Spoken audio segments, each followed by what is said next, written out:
Boom!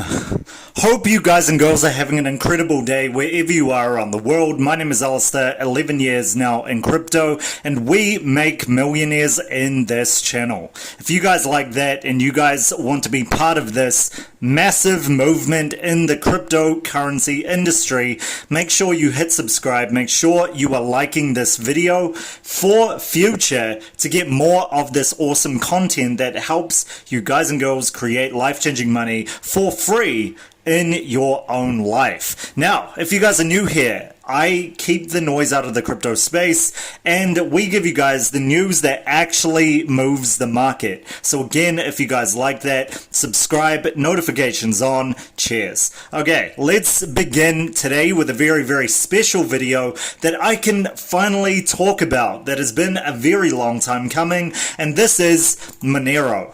Now, Monero is one that I have been dollar cost averaging into for a very, very, very long time, ever since halfway through 2020 during the bear market.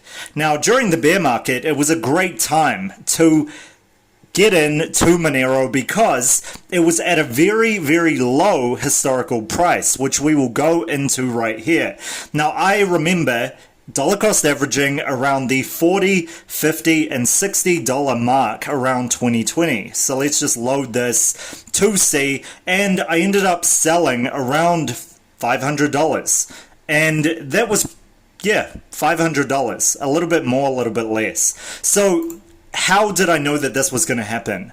I'm going to be explaining that today. I'm also going to really show you guys from a position of wisdom the past years and also where Monero comes into the whole cryptocurrency space, why it's so special, and why it is definitely still undervalued at this point. But first, let's go. Where were we when we bought? It was around that 2020, I think mid 2020-ish. And during this time in the mid 2020s, I saw it at an exponential decrease to the $40, $50, and $60 marks. And that's when I started to dollar cost average in. Now, this, if I remember correctly, should be, yep, it was around partway through the year. So we had it at that 60 and then going down exponentially to that $40 level throughout the year. So it was $40, $50, and $60 level through that time.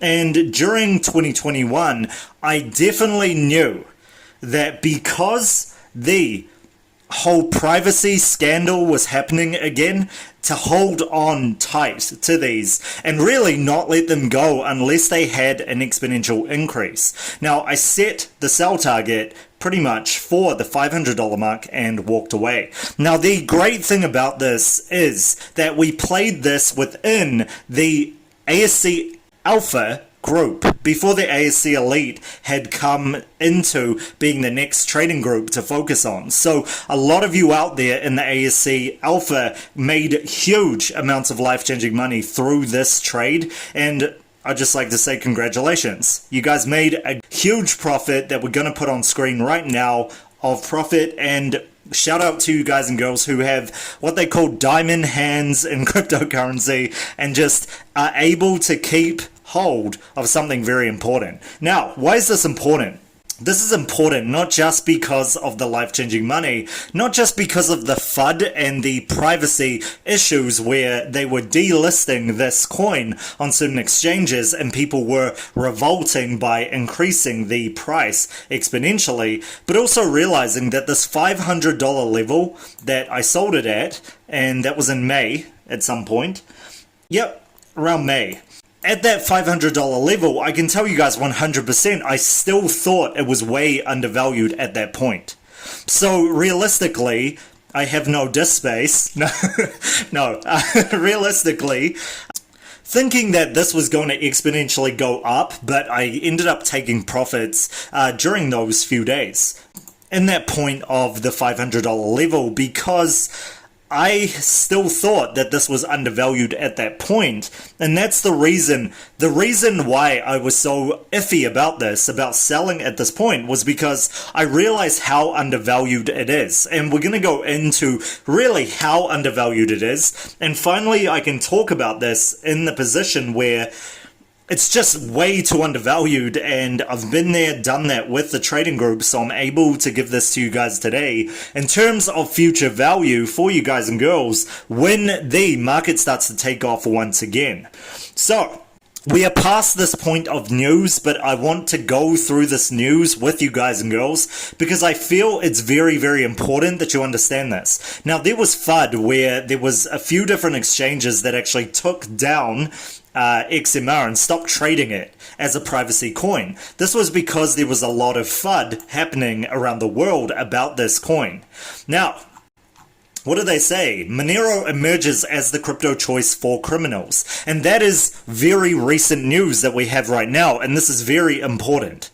It is very important to understand because this is the takeover for Monero, XMR, in terms of BTC. In comparison to BTC, cybercriminals are using Monero more and more. It's up to about 45% of criminals changing and exchanging things online are using this privacy coin to do so. And that is because it takes privacy to a new level, even in comparison to Nstock, etc., with Zcash and Zcoin, etc., just to another level, or Fyro, to another level. And this is where it's almost impossible to actually trace these transactions. And the reason is that it's become so big in the cybercriminal world that people are just using this to just not get caught, right? Not get their ID grouped with the past transaction that they have made. The issue for BTC is this. BTC has public transactions and serial numbers on each BTC transaction. So, because it is public transactions on Blockchain Explorer, like I explained to you guys and girls on the BTC cryptocurrency for beginners, you guys should watch these videos. They'll tell you a lot more about this. Monero specifically does this very differently, and what it does is it allows the person to actually choose the level of security that it has, but specifically it allows you to actually shut down the ability for people to be able to see these transactions. And let's just go through the overview with this. But what it does is it creates a ring, pretty much, or a signature ring where there's decoys. So here you guys have it here. They create multiple decoys that don't allow the person or the transaction to actually be caught, as well as random serial numbers that are created as stealth addresses which are only used once on the chain. So it also uses its own blockchain to do this. So it doesn't only allow quick payments to be made and inexpensive payments to be made, but it does it without fear of censorship. So that pretty much means it's where, and let's just find it here to give you guys. Obfuscation is achieved through the use of ring signatures. Here, past transaction outputs are picked from the blockchain and act as decoys, meaning the outside observer cannot see who signed it. And they are able to also split it into chunks to add another level of difficulty, and also ensure that these cannot be linked to one another, because stealth addresses are created for every single transaction and they can only be used once, ever. As in, like, these addresses can be used once and then they're gone forever. Then it just creates another random address. So XMR is huge in terms of privacy, and that is what's led to a lot of the public security figures of the world looking for people to crack this code. This leads to a very big bounty where the IRS offers $625,000 US as a bounty for anybody who can break the privacy of the cryptocurrency Monero. Now, the privacy of cryptocurrency in general is probably not the right words to use, but Monero in general. And that is because this is and has been uncrackable for an extended period of time. And this is at a 99.8 or so percent of privacy. 99.8%, and probably more so than that. Some people would argue 100. However, others have said that they have cracked a very small amount of transactions with this. And I would think that they are probably the most basic ones where not everything was turned on. So, got to get what you can for that research money, right? So, the huge part of this, by far, is for you guys and girls. A privacy-centric cryptocurrency that makes fast transactions that are very inexpensive. And you've got something that is very incredible like Monero. And as you guys would have seen just before, we are at the $200 level from the high of the $500+ level. We are at $200 right now. So I'm going to go through the macro technicals for you guys and girls in a second, but I just want you guys to understand how great this is, but also give you guys a few of the cons. So the reason I want to do this is because I can't just be all about the pros on every single coin. I try to be as unbiased as possible with how I'm giving you guys this life-changing information, and try to be less biased than a lot of people out there, even as a cryptocurrency enthusiast. So the question would be, wow, that's incredible. What would be the cons? Like, what are the cons of this? The cons are pretty much to do with divisibility. And this is where other cryptocurrencies have a better form of divisibility in terms of their transaction amounts versus Monero. But it's a very small thing in terms of being faced with public transactions on the blockchain with something like Bitcoin versus something that is fully private like Monero, XMR. So that's huge, and it is exactly what the wealth space look for continuously for their transactions, because privacy and security is king.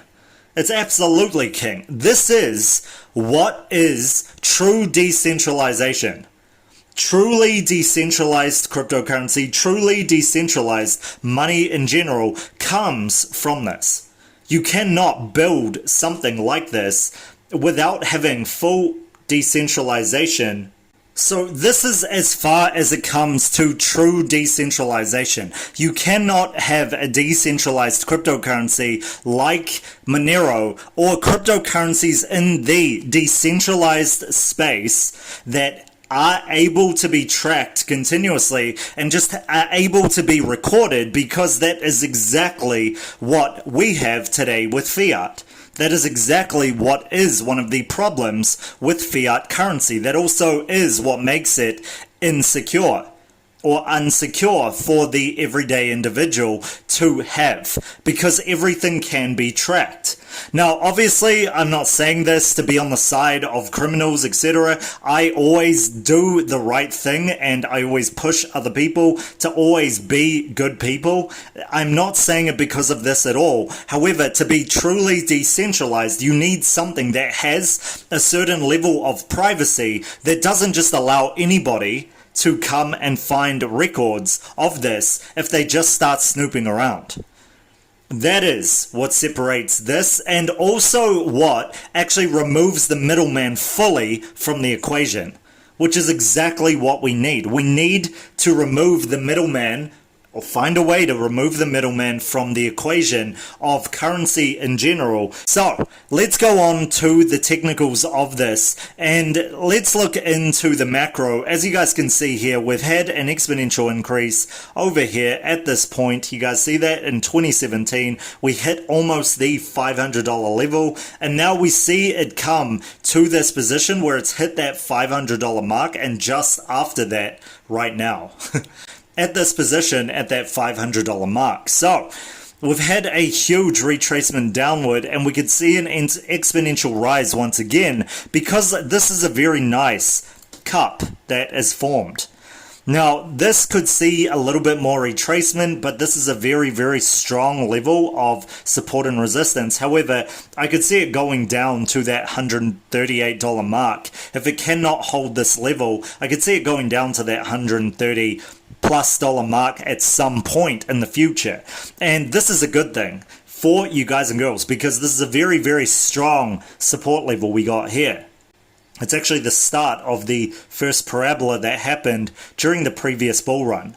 Now, this is how it should be, and as we come down to this point at some point, we can see this going up exponentially as well, back to these support resistance levels, as you guys can see here, stopping at the $400 level, the $500 level, and really just the psychological levels, and past that into price discovery. And for the macro, I could see this going to, I could see it going past 500 bucks. I really believe that this was undervalued when we went to sell.